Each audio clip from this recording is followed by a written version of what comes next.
So, I finally watched Ruby Gillman Teenage Kraken after doing my whole entire video talking about it and how I was a little bit worried for this film. Well, it turns out my worries were actually right. Have you seen the box office lately? So hey, it's me, I'm Anesha Rivera, and today I'll be doing a quick review and my thoughts on Ruby Gillman Teenage Kraken. Just before you guys start commenting, oh my gosh, he hates the movie, he thinks it's bad, he's among all the haters. No, I do not think this movie is bad. I think it's a good and enjoyable watch. But when it comes to Dreamworks standards with their films and everything like that, I don't think it really live up to it. Like, it's a great film. If you watch it, you're not going to get bored. You want to continue watching. It's a fun, little cute story, you know? But it's nothing worthwhile to get millions in the box office. Not a deep story, not a deep message, nothing like that.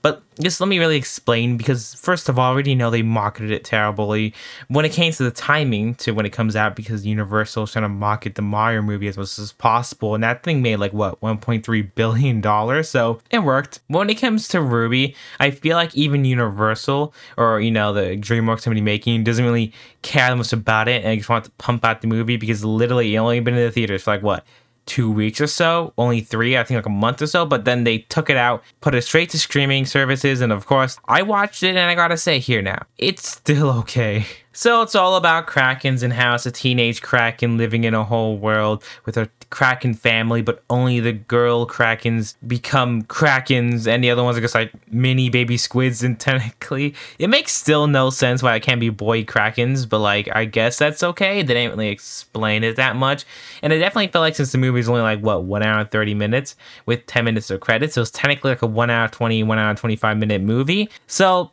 of course, it felt like the pacing was way too fast. The trailer made it look like everything was flowing naturally. When you watch the movie, it seems like they just keep jumping and jumping to different points. It felt very weird at some points, I gotta say. At the end of the day, they did get a lot down, and they did have a little twist at the end, which I didn't expect because, you know, thank you, Dreamworks, for adding a little twist. Let me go talk about that. It's based off this girl. I forgot her name, so I'm gonna call her Wannabe Ariel, okay? So I know I call her Fish Girl. Mermaid. Yeah, I'm gonna say mermaid because she's a mermaid. So anyways, I forgot her name still. She's technically the new cool girl in school because she, I guess, is cool. I literally did not explain it. It's because she has cool hair and wavy hair. I think that's like the only reason why she was popular. That's because I still do not understand it up to this day. The film didn't really explain it. But anywho, guess what? She finds out that Ruby Gillman, the only kid in the whole school with blue skin, and she says, "I'm a Canadian."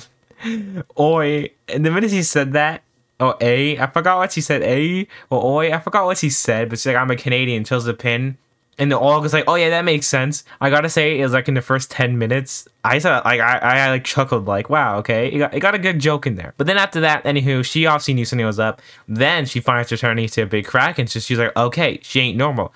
Turns out she ain't normal too, but of course she's a mermaid, so she has regular skin unlike a Kraken for some reason. Anywho, she wants to become best buddies or best sea girl buddies with her for some strange reason, which the trailer definitely did not show at all. It made it seem like they wanted to be enemies from the beginning, and the movie did not do that. It's a little twist on that. I found that strange until she wanted to get the, you know, a trident. Oh yeah, I forgot to tell you, also spoilers. I forgot to say that, too late for you now. So yeah, she wants to get a trident because it's the only thing to take down a Kraken, and the mermaid and Kraken's been battling with a whole bunch of other animals or mythology animals like the Leviathan and stuff like that. That's not true, but of course it's true in this movie because it's a movie for kids. What do you expect? But anywho, she wants to get it so they can finally destroy it and stop the war. I already knew that she was going to do a twist, and she's a daughter of the evil mermaid that wanted to end her, that the mom beat, aka Ruby's mom beat her mom, the mermaid girl's mom. So of course now that I was like, okay, I believe that. I already knew they were trying to make us think that she's all innocent, but I was like, no, I already know she's going to be a plot twist. She's going to go give the trident to her mother. But the plot twist was that she is her mom, technically. Yeah, that's strange, right? Well, no, she was actually pretending to be a teenager, yet she was like a 1,000-year-old mermaid. That was the plot twist. It wasn't a huge plot twist, but seeing that she wasn't actually her daughter, that I felt like was a good plot twist. No matter what, you're still evil, so they couldn't try getting away with that. She was evil from the beginning, but her being actually her mom was the plot twist. But no matter what, I knew she was evil. But I'm like, okay, that's a good little twist. It had some funny jokes in the movies, some good little twists, but I felt like the pacing's way too fast. The marketing also wasn't that good. The animation wasn't anything to go home about, like, you know, I don't know, Puss in Boots animation was amazing. This one just felt like a new Pixar animation style, like they've been trying to do, like, copying Pixar or something like that. It didn't really work out that well. It was pretty smooth. I liked the way how smooth the Kraken was, or the whole Kraken family. And of course, the voice acting was also good too. No, like, I don't think there was any huge famous celebrity backing it up, but correct me if I'm wrong. And yeah, I feel like that's really much to say about this. Like I said, it's an okay, fun watch movie. I don't think it's a movie to rewatch again. I don't think it has that much rewatchability.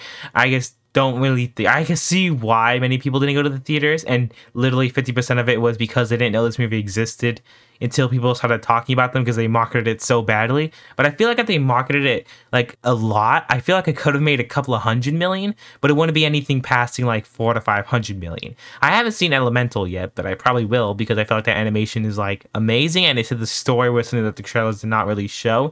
So I am looking forward to Elementals. I went into this movie watching it knowing my own opinion and also all the reviews and box office it got. So I went in there with a pretty negative outlook, I guess, but I came out enjoyable. I was like, okay, it's enjoyable. It's not bad, but you can let me know comments below what you guys do think about this movie. Do you think it was good? Do you think it was enjoyable? Do you like the similar plot twist, or do you see that coming too? Because how they did a good job of hiding that. But I guess let me know in the comments below, and I'll see you all in the next video.